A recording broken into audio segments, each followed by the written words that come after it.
আসসালামু ব্যারিস্টার হাসান। ওয়ালাইকুম আসসালাম। আহ, মে মাসে হোয়াইট পেপারে যে জিনিসগুলো পাবলিশ করা হয়েছিল তার থেকে কিছু অংশ 22 জুলাই 2025-এ ইমপ্লিমেন্টেড হতে যাচ্ছে।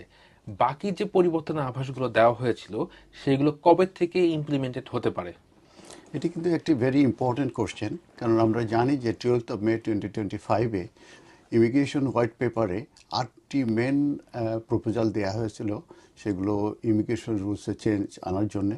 এবং সেটারই ধারাবাহিকতায় আমরা দেখেছি 1 জুলাই 2025-এ changes to the immigration rules যেটা পাবলিশড হয়েছে।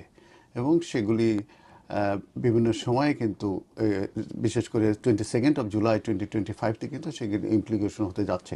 এবং যে 8টা যে প্রপোজালের ভিতরে সেটা কিন্তু আমার মনে হয় যে স্কিল ওয়ার্কারের উপরেই মূলত এই মেন পরিবর্তনগুলো আসছে। এছাড়াও কিন্তু আরও অনেকগুলো কিন্তু প্রপোজাল ইমিগ্রেশন হোয়াইট পেপারে রয়ে গেছে। সেই সংক্রান্ত ব্যাপারে আমরা যেটা দেখতে পেয়েছি যে গভর্নমেন্ট ইন্ডিকেটেড করেছে যে তারা কিন্তু কনসালটেশনে দেবে letter in this end of this ইয়ার। এবং সেগুলো মূলত ইমিগ্রেশন স্কিল চার্জের উপরে যে ইনক্রিজ হবে, যে ফিসটা, সেটার উপরে কনসালটেশন দেওয়া হবে।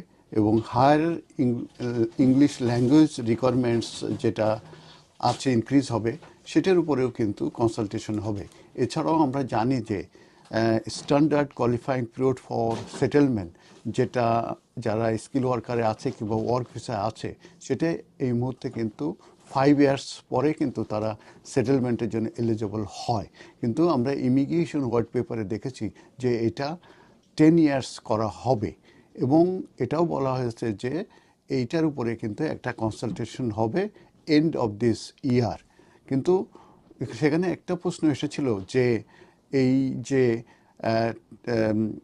Standard qualifying period for 10 years যে ইনক্রিজ হবে, এই ইনক্রিজটা কি যারা অলরেডি ইকুইতে আছে তাদের ক্ষেত্রে প্রযোজ্য হবে কি না।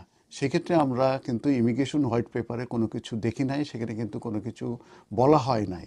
কিন্তু বিভিন্ন সময় আমরা রিমার্স শুনেছিলাম যে হয়তোবা এটা যারা অলরেডি আছে তাদের উপরে অ্যাপ্লিকেবল হতেও পারে, নাও হতে পারে।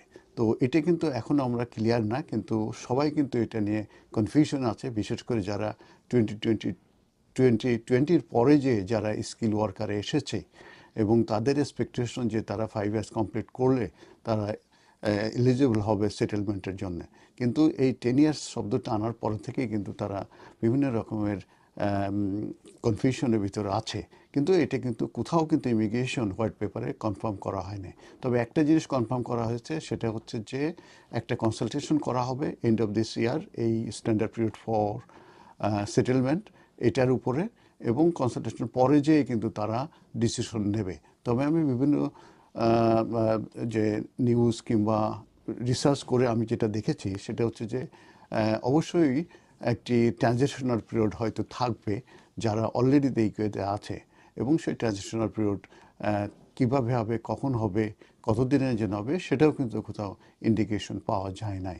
অতএব ইন কনক্লুশনে বলবো যে রেস্ট অফ দ্য প্রপোজাল যেগুলো কিছু কিছু কনসালটেশনের মাধ্যমে এটা বাস্তবায়িত হবে, আর কিছু কিছু তারা স্টেট হয়ে এই 1 জুলাইতে যে changes to the immigration rules তারা পাবলিশ করে 22 জুলাই থেকে তারা ইমপ্লিকেশন করেছে, ঠিক একইভাবে অন্যান্য প্রপোজালগুলো করতে পারে। কিন্তু standard qualifying period for settlement এটা সহ যে ইমিগ্রেশন স্কিল চার্জ এবং ইংলিশ ল্যাঙ্গুয়েজ রিকোয়ারমেন্ট ইনক্রিজ, এগুলো কনসালটেশনের পরেই তারা ডিসিশন নেবে। অতএব এখনও আমরা জানি না যে এই যে স্ট্যান্ডার্ড পিরিয়ড ফর 10 ইয়ার্স এটা আদৌ হবে কি না, এবং এটা হলে এটা কি যারা অলরেডি আছে তাদের ক্ষেত্রে প্রযোজ্য হবে কি না। আপনারা এই আমাদের ভিডিও দেখতে থাকবেন, যে কখনই কোনো পরিবর্তন হলে সঙ্গে সঙ্গে আমরা ভিডিও নিয়ে আসব। এবং এই ব্যাপারে আপনাদের কোনো কনফিউশন থাকলে আপনারা এমকিউ হাসান সলিসিটরে যোগাযোগ করতে পারবেন। আমাদের ফোন নম্বর 0207-426-0858। এবং এ ব্যাপারে আমরা উদারভাবে আপনাদেরকে সহযোগিতা করার চেষ্টা করব। ধন্যবাদ।